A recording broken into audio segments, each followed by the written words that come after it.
Have you ever wondered why chefs insist on resting pork after cooking it? Today, we dive into the science behind the USDA's 45-degree rule and why that final 3-minute wait is non-negotiable for your safety. For decades, many people were terrified of eating pork because it was believed to be safe only when cooked until completely gray and firm. However, modern food safety standards have updated these guidelines to ensure we enjoy delicious meat without the risk of foodborne illnesses. The USDA specifically recommends cooking all raw pork steaks, chops, and roasts to a minimum internal temperature of 145 degrees Fahrenheit. This specific temperature is scientifically hot enough to kill most pathogens that can cause dangerous foodborne illnesses.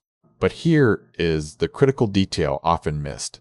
Simply reaching 145 degrees isn't enough if you pull the meat immediately.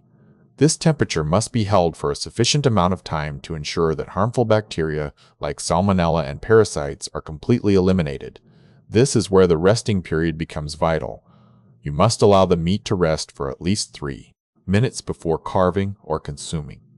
During this time, the residual heat from the cooking process continues to penetrate the meat, effectively killing any remaining bacteria.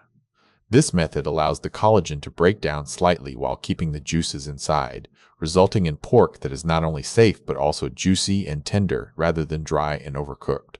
It balances safety with culinary quality perfectly. In conclusion, eating pork at 145 degrees Fahrenheit is safe as long as you respect the 3-minute rest time. This protocol ensures that harmful bacteria are destroyed while maintaining the texture and flavor consumers expect from high-quality meat. Understanding these temperature standards helps you cook with confidence. Have you ever used a meat thermometer to check your pork? Let me know in the comments how you ensure your meals are safe and delicious.